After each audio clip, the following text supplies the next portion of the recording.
Hello and welcome to another Overlord and Konosuba video, and today we are going to answer the question whether or not Aqua could indeed defeat Ainz Ooal Gown, the Overlord of the Great Tomb of Nezwick, or if she would just perish during the fight. But before we're going to take a closer look at all of this, let me quickly thank my Patreons for supporting this channel, as well as for the users of the YouTube thanks function for making one-time donations. Now with that said, let's start with the characters. Ainz Ooal Gown has a maxed out level of 100 and is incredibly powerful. He furthermore has the highest tier of equipment, the Divine tier, and tons of experience in life or death PvP fights. But he was not min-maxed, but instead chose to create his avatar more in line to his own tastes and role-playing. Aqua, on the other hand, is no mere player, but an actual literal goddess in the flesh, and therefore she started with her stats maxed out right from the start. She furthermore, even at level 1, received a ton of skill points and could unlock all possible spells of her Archpriestess class right from the start. So both Ainz and Aqua are maxed out. But here's the thing. Aqua's min-maxed and optimized for her class, while Ainz Ooal Gown is not. And to make matters worse, Ainz Ooal Gown is an undead, and if there's one thing that Aqua's competent against, then it would be the unliving. Aqua commanded powerful healing magic, all sorts of divine attacks. She could buff her strength, defense, and even her abysmal luck. And she has shown to be able to summon enough water to flood an entire part of a city. So, if it comes to a fight against Ainz Ooal Gown, Aqua would probably be competent and quite motivated, for once. And lastly, Aqua is also clad head to toe in divine gear, because the very clothing she is wearing are literally from the divine realm, so therefore they are an artifact and a legendary item, hence why Aqua doesn't wear armor or underpants. So all in all, Ainz Ooal Gown would have a surprising tough battle against Aqua, and even low tier spells, such as Turn Undead, have been proven to almost fry Ainz, so his nullification abilities are also useless against the useless goddess. And now to the battle. During the opening of the fight, Ainz is inevitably going to use Grasp Heart, his favorite 9th tier spell, to quickly end the duel before it even started, not only to find out that his favorite attack fails to kill the target, but that even the stunning effect his 9th tier spell would normally have would completely be negated by Aqua's incredible high stats and celestial nature.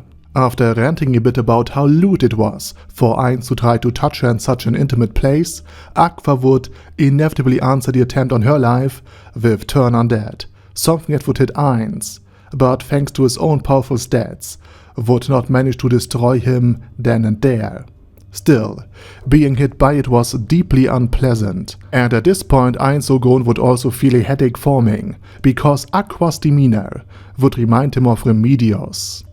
After getting a feel of how powerful Aqua truly was, Ainz would quickly withdraw and create knights, zombies, and other undead to drain Aqua's mana reserves by making her use her abilities in a fight over and over again.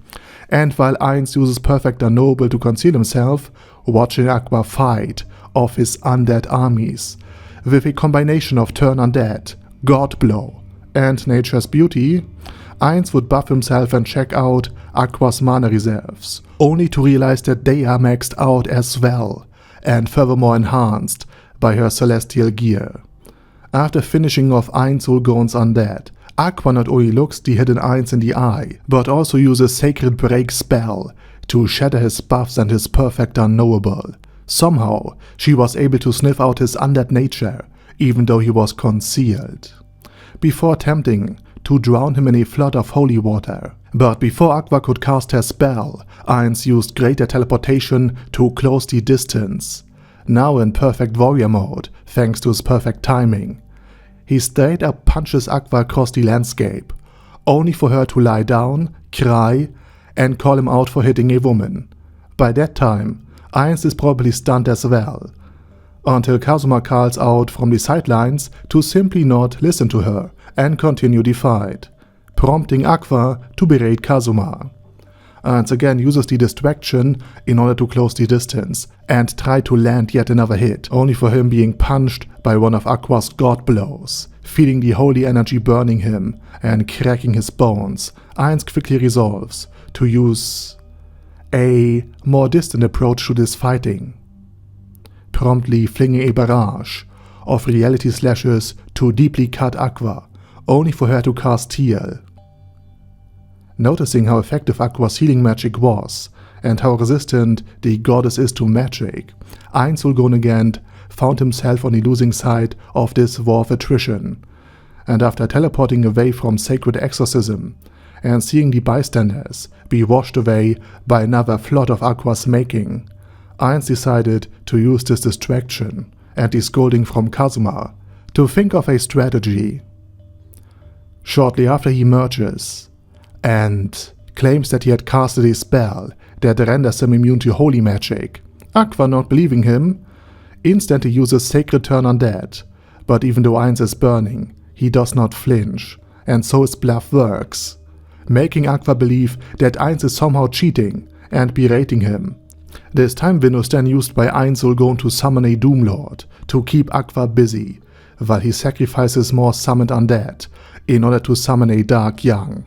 And as soon as Aqua is faced with this Dark Young, a creature known for its high HP, great defense, and thick skin, and once their god blow was proven ineffective, Aqua is then simply devoured by the summon.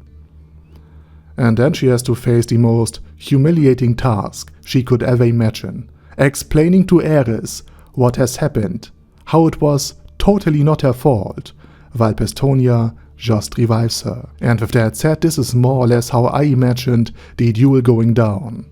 After Ainz had figured out Aqua is only effective against the undead, and struggles with foes who are resistant to blunt attacks, Ainz would simply switch strategies, leaving the dense Aqua unable to adapt. But again, that's just my opinion. Do you believe that Aqua would win, or do you think that even a goddess, albeit one of party tricks, could not stand against the might of the leader of the supreme beings? Let me know down in the comment section.